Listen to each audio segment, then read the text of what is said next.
इच्छा, आशा, अपेक्षा, आकांक्षा, यही सब मानव समाज के चालक होते हैं। नहीं, यदि कोई आपसे पूछे कि आप कौन, तो आपका उत्तर क्या होगा? विचार कीजिए।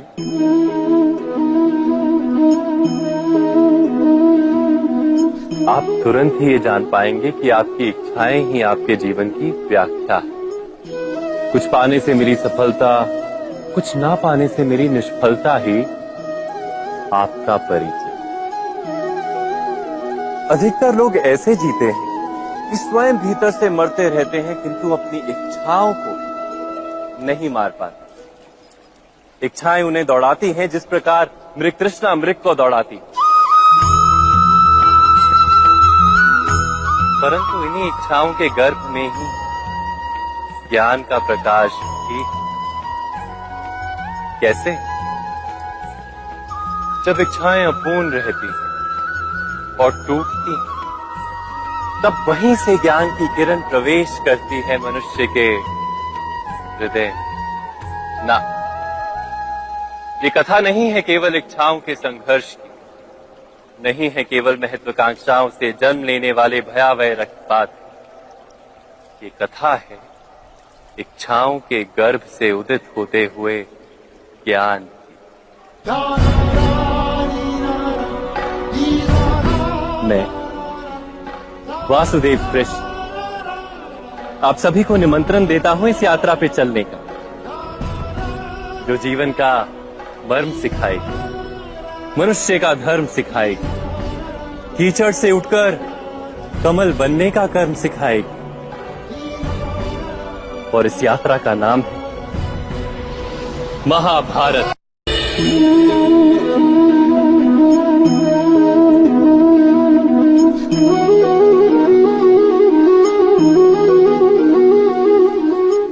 संतानों के भविष्य को सुख से भरने का प्रयत्न करना, यही हर माता पिता का प्रथम कर्तव्य होता है, जिन्हें आप इस संसार में लाएं और जिनके कर्मों से ये जगत आपका भी परिचय पाएगा भविष्य में।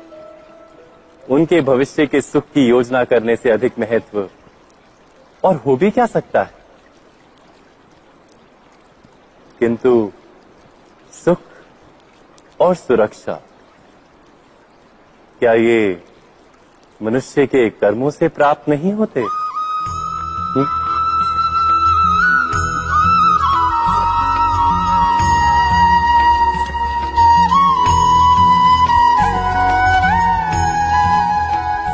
माता पिता के दिए हुए अच्छे या बुरे संस्कार, उनकी दी हुई योग्य अथवा अयोग्य शिक्षा, क्या आज के सारे कर्मों का मूल नहीं?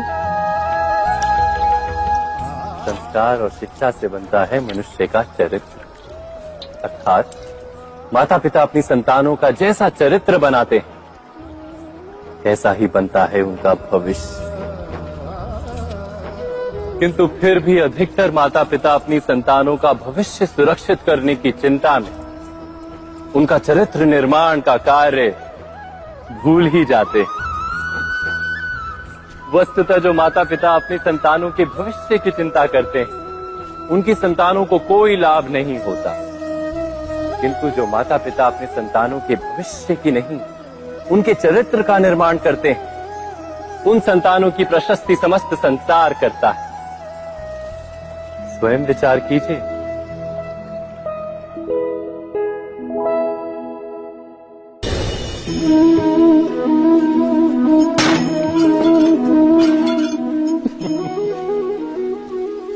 कभी कभी कोई घटना मनुष्य के जीवन की सारी योजनाओं को तोड़ देती और मनुष्य उस आघात को अपने जीवन का केंद्र मान लेता। पर क्या भविष्य मनुष्य की योजनाओं के आधार पर निर्मित होते हैं? नहीं।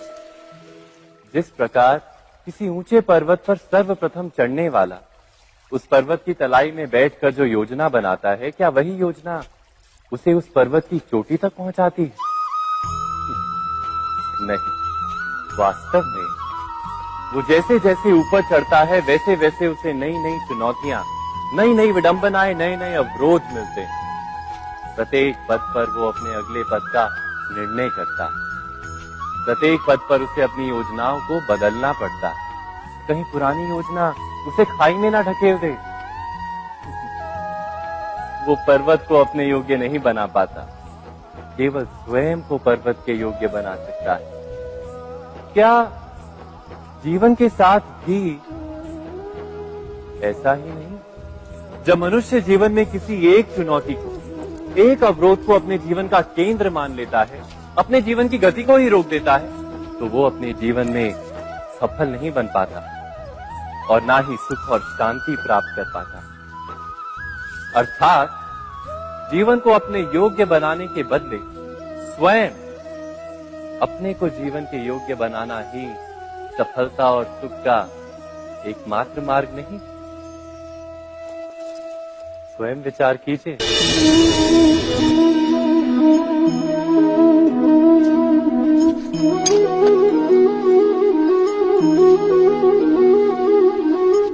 भविष्य का दूसरा नाम है संघर्ष। हृदय में आज इच्छा होती है और यदि पूर्ण नहीं हो पाती तो हृदय भविष्य की योजना बनाता है। भविष्य में इच्छा पूर्ण होगी ऐसी कल्पना करता रहता है, किंतु जीवन ना तो भविष्य में है ना अतीत में। जीवन तो इस क्षण का नाम, अर्थात इस क्षण का अनुभव ही जीवन का अनुभव। पर हम ये जानते हुए भी इतना सा सत्य समझ नहीं पाते। या तो हम बीते हुए समय के स्मरणों को घेर कर बैठे रहते हैं, या फिर आने वाले समय के लिए हम योजनाएं बनाते रहते हैं और जीवन जीवन बीत जाता है। एक सत्य यदि हम हृदय में उतार लें कि ना हम भविष्य देख सकते हैं, ना ही भविष्य निर्मित कर सकते हैं, हम तो केवल धैर्य और साहस के साथ भविष्य को आलिंगन दे सकते हैं, स्वागत कर सकते हैं भविष्य का। तो क्या जीवन का हर पल जीवन से नहीं भर जाएगा? स्वयं विचार कीजिए। पूर्वजों की इच्छा, आशा, महत्वाकांक्षा, क्रोध, बैर, प्रतिशोध, यही सब आने वाली पीढ़ी की धरोहर बनते हैं। माता पिता अपनी संतानों को देना तो चाहते हैं समस्त विश्व का सुख, पर देते हैं अपनी पीड़ाओं की संपत्ति। देना चाहते हैं अमृत, पर साथ ही साथ विष का घड़ा भी भर देते हैं। आप विचार कीजिए, आपने अपनी संतानों को क्या दिया आज तक? अवश्य प्रेम, ज्ञान, संपत्ति आदि दिए, पर क्या साथ ही साथ उनके मन को मैल से भर देने वाले पूर्व ग्रह नहीं दिए? अच्छे बुरे की पूर्व निर्धारित व्याख्याएं नहीं दी? व्यक्ति का व्यक्ति के साथ, समाजों का समाजों के साथ, राष्ट्र का राष्ट्र के साथ संघर्ष क्या इन्हीं पूर्व ग्रहों से निर्मित नहीं होते?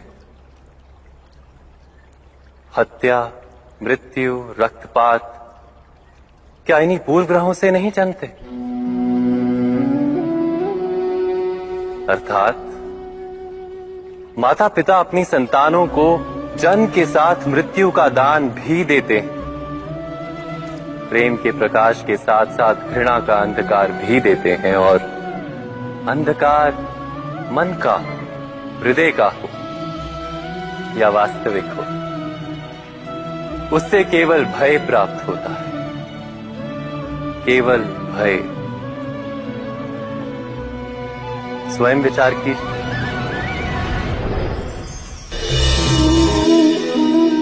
मनुष्य के हृदय में भय का साम्राज्य रहता है सदा।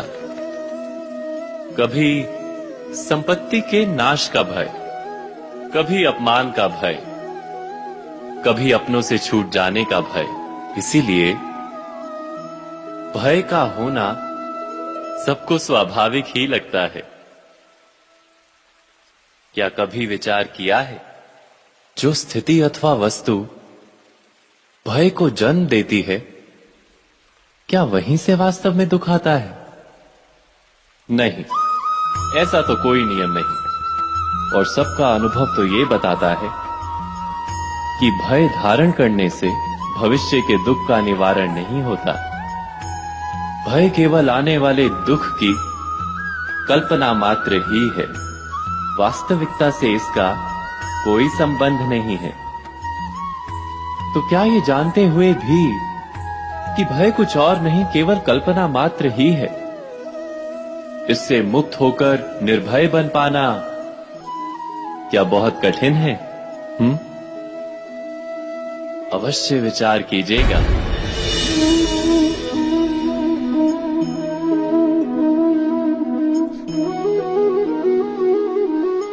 जगत में प्रत्येक व्यक्ति को किसी ना किसी प्रकार की निर्बलता अवश्य होती है। जैसे कोई बहुत तेजी से दौड़ नहीं पाता तो कोई अधिक भार नहीं उठा पाता, कोई असाध्य रोग से पीड़ित रहता है तो कोई पढ़े हुए पाठों को स्मरण में नहीं रख पाता। ऐसे अनेकों उदाहरण और भी हैं।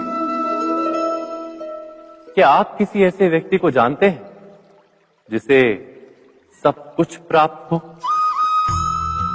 और हम जीवन की उस एक निर्बलता को जीवन का केंद्र मानकर जीते हैं? इस कारणवश हृदय में दुख और असंतोष रहता है सदा। निर्बलता मनुष्य को जन्म से अथवा संजोग से प्राप्त होती है, किंतु उस निर्बलता को मनुष्य का मन अपनी मर्यादा बना लेता है। किंतु कुछ व्यक्ति ऐसे भी होते हैं जो अपने पुरुषार्थ और श्रम से उस निर्बलता को पराजित कर देते हैं। क्या भेद है उनमें और अन्य लोगों में?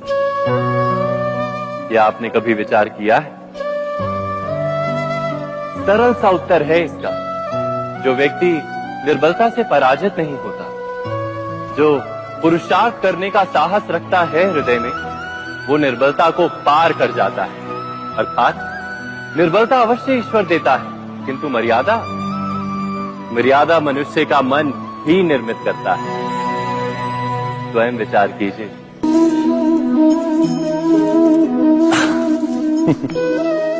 मनुष्य के सारे संबंधों का आधार है अपेक्षा। पति कैसा हो जो मेरा जीवन सुख और सुविधा से भर दे, पत्नी कैसी हो जो सदैव मेरे प्रति समर्पित रहे, संतान कैसी हो जो मेरी सेवा करे, मेरा आदेश माने।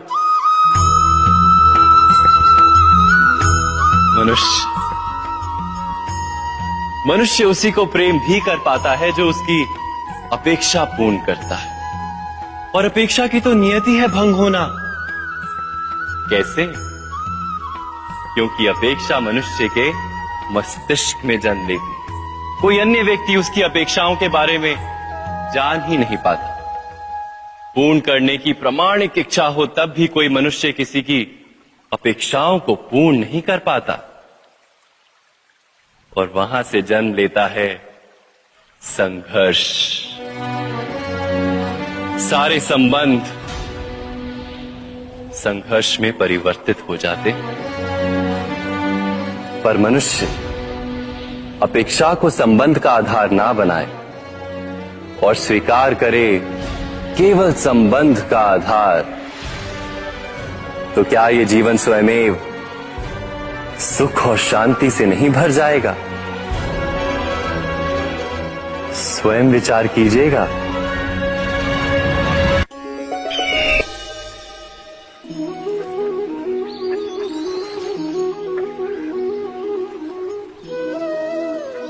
समय के आरंभ से ही मनुष्य को एक प्रश्न सदा पीड़ा देता है कि वो अपने संबंधों में अधिकतम सुख और कम से कम दुख किस प्रकार प्राप्त कर सकता है। क्या आपके सारे संबंधों ने आपको संपूर्ण संतोष दिया है? विचार कीजिए। हमारा जीवन संबंधों पर आधारित है। हमारी सुरक्षा संबंधों पर आधारित है। इसी कारण हमारे जीवन के सारे सुखों का आधार भी संबंध है। किंतु फिर भी हमें संबंधों में ही अधिकतर दुख क्यों प्राप्त होते हैं? सदा ही संघर्ष भी संबंधों से ही उत्पन्न क्यों हो जाते हैं? कभी विचार किया है? जब कोई व्यक्ति किसी अन्य व्यक्ति के विचार अथवा कार्य को स्वीकार नहीं करता, उसमें परिवर्तन करने का प्रयत्न करता है, तो संघर्ष जन्म लेता है। अर्थात जितना अधिक अस्वीकार उतना ही अधिक संघर्ष, और जितना अधिक स्वीकार उतना ही अधिक सुख। क्या ये वास्तविकता नहीं? यदि मनुष्य स्वयं अपनी अपेक्षाओं पर अंकुश रखे, अपने विचारों को परखे, किसी अन्य व्यक्ति में परिवर्तन करने का प्रयत्न ना कर स्वयं अपने भीतर परिवर्तन करने का प्रयास करे, तो क्या संबंधों में संतोष प्राप्त करना इतना कठिन? अर्थात क्या स्वीकार ही संबंध का वास्तविक अर्थ नहीं?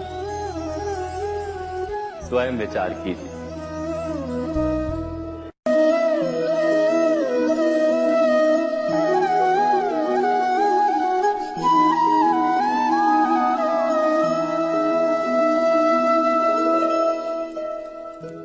जब किसी व्यक्ति को किसी घटना में अन्याय का अनुभव होता है, तो वो घटना उसके अंतर को झकझोर देती, समस्त जगत उसे अपना शत्रु प्रतीत होता है। अन्याय लगने वाली घटना जितनी बड़ी होती है, मनुष्य का हृदय भी उतना ही अधिक विरोध करता है।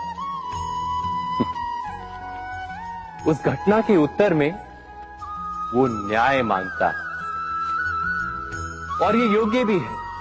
वास्तव में समाज में किसी भी प्रकार का अन्याय व्यक्ति की आस्था और विश्वास का नाश है।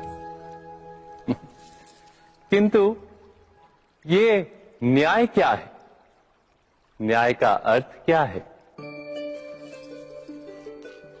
अन्याय करने वाले को अपने कार्य पर पश्चाताप हो, और अन्याय भुगतने वाले के मन में फिर से विश्वास जगे समाज के प्रति। इतना ही अर्थ है ना न्याय का। किंतु जिसके हृदय में धर्म नहीं होता, वो न्याय को छोड़कर बैर और प्रतिशोध को अपनाता है। हिंसा के बदले प्रतिहिंसा की भावना लेकर चलता है। स्वयं भोगी हुई पीड़ा से कहीं अधिक पीड़ा देने का प्रयत्न करता है, और इस मार्ग पर चलते अन्याय को भुगतने वाला स्वयं अन्याय करने लगता है। शीघ्र ही वो अपराधी बन जाता है। अर्थात न्याय और प्रतिशोध के बीच बहुत कम अंतर होता है, और इसी अंतर का नाम है धर्म। क्या ये सत्य नहीं? स्वयं विचार कीजिए। दो व्यक्ति जब निकट आते हैं तो एक दूसरे के लिए सीमाएं और मर्यादाएं निर्मित करने का प्रयत्न अवश्य करते हैं। हम यदि सारे संबंधों पर विचार करें तो देखेंगे कि इन सारे संबंधों का आधार यही सीमाएं हैं जो हम दूसरों के लिए निर्मित करते हैं। और यदि अनजाने में भी कोई अन्य व्यक्ति इन सीमाओं को तोड़ता है, तो उसी क्षण हमारा हृदय क्रोध से भर जाता है। इन सीमाओं का वास्तविक रूप क्या है? क्या हमने कभी विचार किया? सीमाओं के द्वारा हम दूसरे व्यक्ति को निर्णय करने की अनुमति नहीं देते, अपना निर्णय उस व्यक्ति पर थोपते हैं। अर्थात किसी की स्वतंत्रता का अस्वीकार करते हैं। और जब स्वतंत्रता का अस्वीकार किया जाता है तो उसका हृदय दुख से भर जाता है, और जब वो सीमाओं को तोड़ता है तो हमारा हृदय क्रोध से भर जाता है। क्या ऐसा नहीं होता?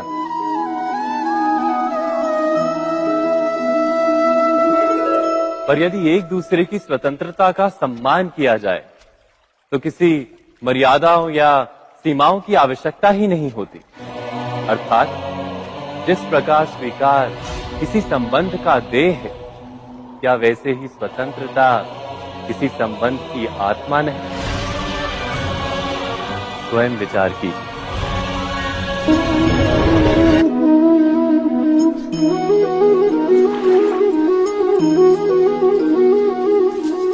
पिता सदा ही अपने संतान के सुख की कामना करते हैं, उनके भविष्य की चिंता करते रहते हैं। इसी कारणवश सदा ही अपने संतानों के भविष्य का मार्ग स्वयं निश्चित करने का प्रयत्न करते रहते हैं। जिस मार्ग पर पिता स्वयं चला है, जिस मार्ग के कंकर पत्थर को स्वयं देखा है, मार्ग की छाया, मार्ग की धूप को स्वयं जाना है, उसी मार्ग पर उसका पुत्र भी चले, यही इच्छा रहती है हर पिता की। निसंदेह उत्तम भावना है ये, किंतु 3 प्रश्नों के ऊपर विचार करना हम भूल ही जाते हैं। कौन से प्रश्न? प्रथम प्रश्न, क्या समय के साथ प्रत्येक मार्ग बदल नहीं जाते? क्या समय सदा ही नई चुनौतियों को लेकर नहीं आता? तो फिर बीते हुए समय के अनुभव नई पीढ़ी को किस प्रकार लाभ दे सकते हैं? दूसरा प्रश्न, क्या प्रत्येक संतान अपने माता पिता की छवि होता है?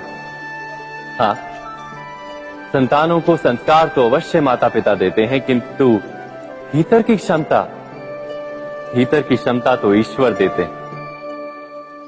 तो जिस मार्ग पर पिता को सफलता मिली है, विश्वास है कि उसी मार्ग पर उसकी संतानों को भी सफलता और सुख प्राप्त होगा। तीसरा प्रश्न, क्या जीवन के संघर्ष और चुनौतियां लाभकारी नहीं होती? क्या प्रत्येक नया प्रश्न एक नए उत्तर का द्वार नहीं खोलता?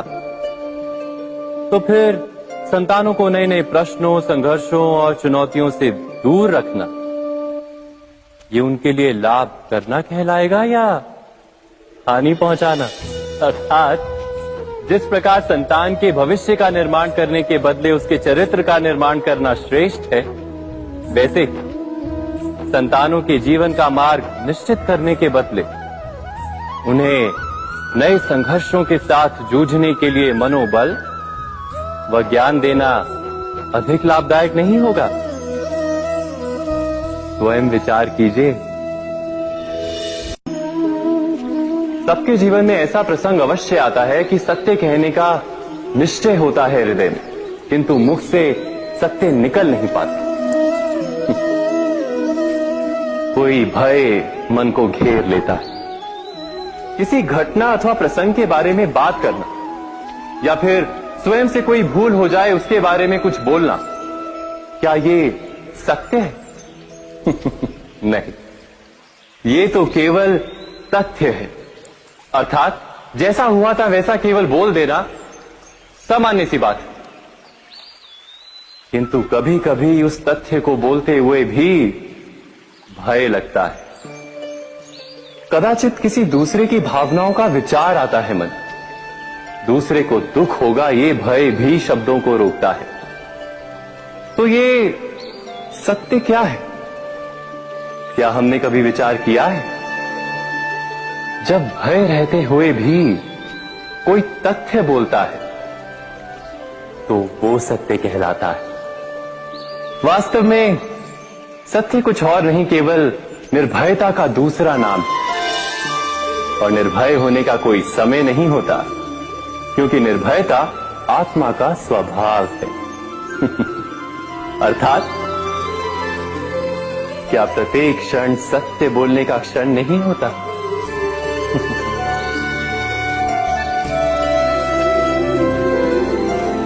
स्वयं विचार कीजिए। जब भी किसी की आशा और इच्छा भंग होती है तो उसका हृदय क्रोध से भर जाता है। जिस व्यक्ति को वो अपना अपराधी समझता है उसे दंड देने का प्रयत्न करता है। पर क्या हमारी इच्छा या आशा का भंग होना क्या सदा ही किसी का अपराध होता है? इच्छाओं के अपूर्ण रहने के तो कई कारण हो सकते हैं। कुछ तो संजोग के कारण अधूरी रह जाती हैं और कुछ नियति के कारण। और कभी कभी इच्छाओं का स्वरूप ही ऐसा होता है कि वो पूर्ण नहीं हो पाती। बिना परिस्थिति पर विचार किए किसी को अपराधी मान लेना न्याय नहीं, प्रतिशोध है। न्याय का आधार तो दया है, करुणा है, और प्रतिशोध का आधार क्रोध, अहंकार। अर्थात हृदय में करुणा धारण किए बिना किसी के अपराध के विषय में विचार करना, किसी को दंड देना क्या अपने आप में ही अन्याय नहीं? स्वयं विचार कीजिए।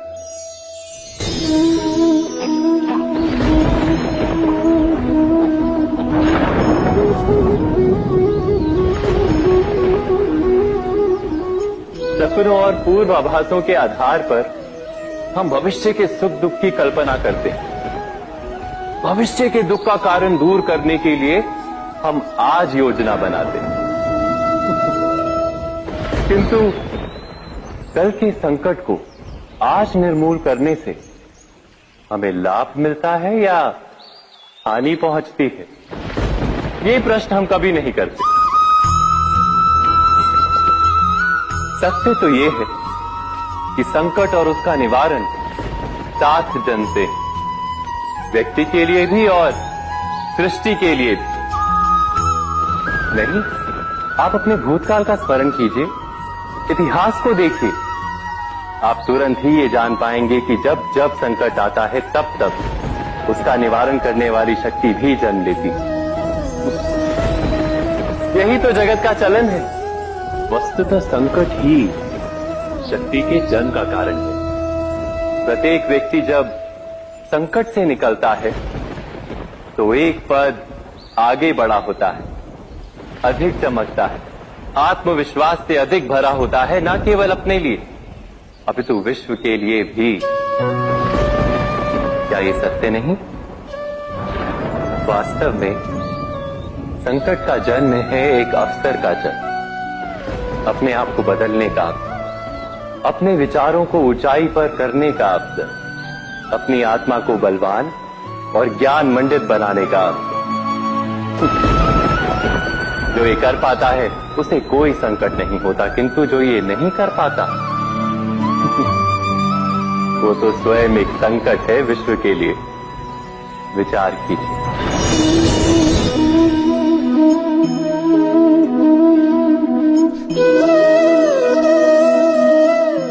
परंपरा में धर्म बसता है और परंपराएं ही धर्म को संभालने का कार्य करती हैं, ये सत्य है। पर क्या केवल परंपरा ही धर्म है? विचार कीजिए।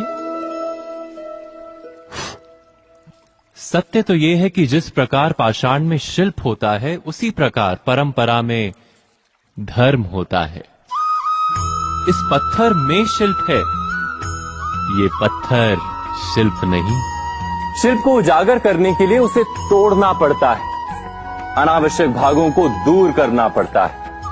ठीक उसी प्रकार परंपराओं में धर्म ढूंढना पड़ता है। जिस प्रकार इंद्र पूजा की परंपरा को तोड़कर गोवर्धन पूजा का धर्म ना ढूंढा जाता तो यादवों को उनकी मुक्ति का मार्ग नहीं मिल पाता।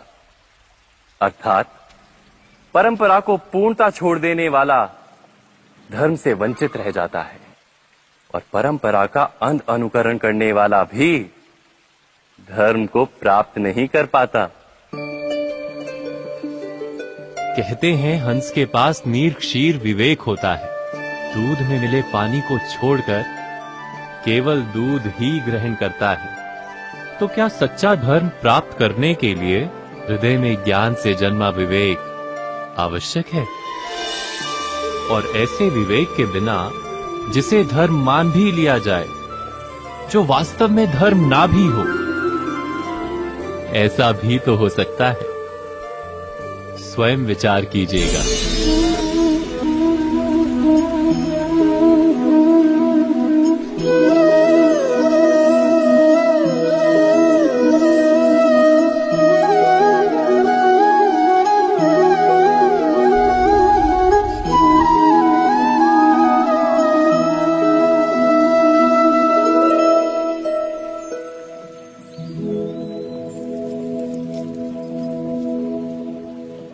भविष्य के आधार पर सब आज का निर्णय लेना चाहते हैं। भविष्य में सुख मिले, भविष्य सुरक्षित हो, ऐसे निर्णय आज लेने का प्रयत्न रहता है सबका। आप अपने जीवन को देखिए, क्या आपके अधिकतर निर्णय के पीछे भविष्य का विचार नहीं होता? और हो भी क्यों ना, अपने जीवन को सरल और सुखमय बनाने का प्रयत्न करने का अधिकार सबका है। पर भविष्य तो कोई नहीं जानता, केवल कल्पना ही की जा सकती है। तो जीवन के सारे महत्वपूर्ण निर्णय कल्पनाओं के आधार पर ही करते हैं हम। क्या निर्णय करने का कोई तीसरा मार्ग हो सकता है? विचार कीजिए। सारे सुखों का आधार धर्म है और वो धर्म मनुष्य के हृदय में बसता है। तो प्रत्येक निर्णय से पूर्व स्वयं अपने हृदय से ये प्रश्न अवश्य पूछ लेना कि ये निर्णय स्वार्थ से जन्मा है या धर्म से। क्या इतना पर्याप्त नहीं? भविष्य के बदले धर्म का विचार करने से क्या भविष्य अधिक सुखपूर्ण नहीं होगा? स्वयं विचार कीजिए। व्यक्ति को जब उसके अपराध का दंड मिलता है तब कभी कभी उस न्याय को देखकर मन कचोटता है। प्रश्न उठता है हृदय में कि जब वो अपराध हुआ था तब व्यक्ति भिन्न था। उसके पश्चात उसने इतने पश्चाताप किए, स्वयं में इतना परिवर्तन किया, फिर उसे दंड क्यों मिले? पर जहां आघात होता है वहां प्रत्याघात भी होता है। जैसा कर्म वैसा फल। यदि किसी को प्रेम दोगे तो सुख प्राप्त होगा, यदि किसी की हत्या करोगे तो मृत्यु दंड मिलेगा। जैसा कार्य वैसा ही न्याय। तो फिर प्रायश्चित और पश्चाताप का कोई मूल्य नहीं है? अवश्य है मूल्य। प्रायश्चित और पश्चाताप मनुष्य की आत्मा को बलवान करता है। आने वाले दंड को स्वीकार करने के लिए मनुष्य को तैयार करता है। अर्थात बिना प्रायश्चित के दंड स्वीकार करने का कोई मूल्य है? स्वयं विचार कीजिए।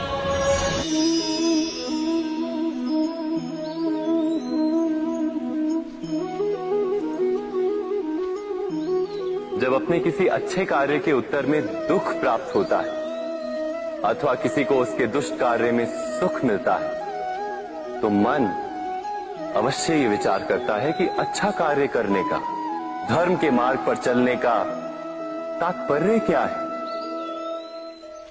पर दुष्ट आत्मा को क्या प्राप्त होता है ये भी देखिए। दुष्टता करने वाला हृदय सदा चंचल रहता है, अकुलाता रहता है। मन में सदा नए नए संघर्ष उत्पन्न होते हैं। अविश्वास उसे जीवन भर दौड़ाता है। क्या ये सुख? जबकि धर्म पे चलने वाला, अच्छा कार्य करने वाले, सच्चरित्र व्यक्ति का हृदय शांत रहता है। परिस्थितियां उसके जीवन के सुख में बाधा नहीं बनती। समाज में सम्मान और मन में संतोष रहता है सदा। अर्थात अच्छा बर्ताव भविष्य में किसी सुख का मार्ग नहीं। अच्छा बर्ताव स्वयं सुख, अथवा बुरा बर्ताव भविष्य में किसी दुख का मार्ग नहीं। अधर्म उसी क्षण दुख उत्पन्न करता है। धर्म से सुख नहीं, धर्म स्वयं।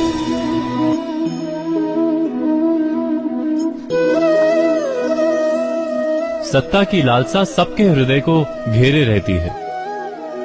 प्रत्येक व्यक्ति अपना एक राष्ट्र निर्मित करने का प्रयत्न अवश्य करता है।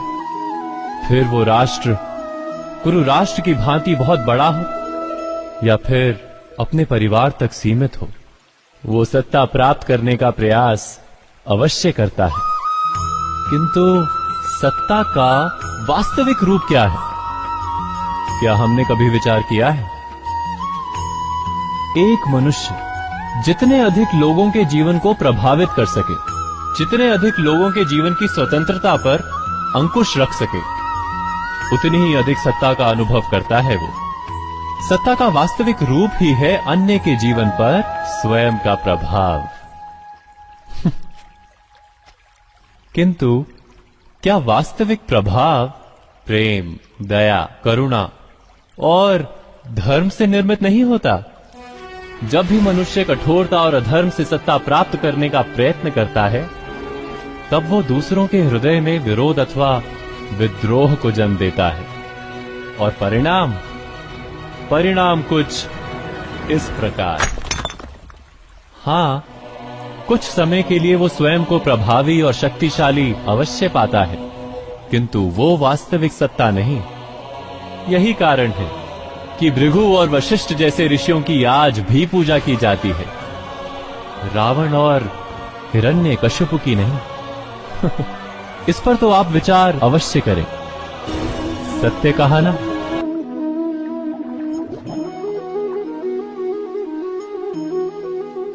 इस संसार में आने वाला प्रत्येक बालक संपूर्णतः संस्कार रहित होता है। उसके अंतर पर ना किसी अच्छे संस्कार के चिन्ह अंकित होते हैं, ना ही बुरे संस्कार के। अर्थात जन्म से बालक में ना कोई गुण होता है और ना ही कोई दोष। तो ये दोष अथवा गुण किस प्रकार प्राप्त होते हैं? क्या हमने कभी विचार किया है? जो बात माता पिता के मुख से निरंतर सुनी जाती है, वही बात उनकी संतानों के हृदय का संस्कार बनती है। जैसे किसी गांव में नदी तट तक एक पगडंडी बन जाती है, केवल उस मार्ग पर बार बार चलने के कारण। अर्थात माता पिता के हृदय की इच्छाएं उनकी संतानों के हृदय का दोष अथवा गुण बनकर जन्म लेती है। क्या ये सत्य नहीं? पर फिर भी जब उनकी संतानों में कोई दोष दिखाई देता है, तो माता पिता आश्चर्य और दुख से भर जाते हैं।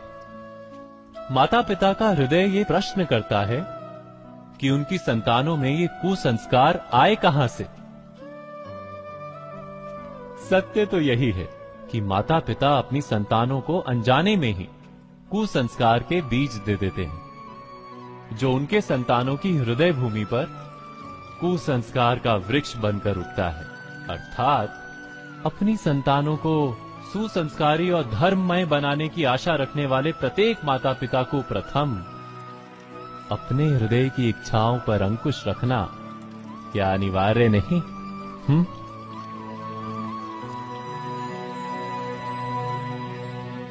प्रत्येक माता पिता इस पर विचार अवश्य कीजिएगा।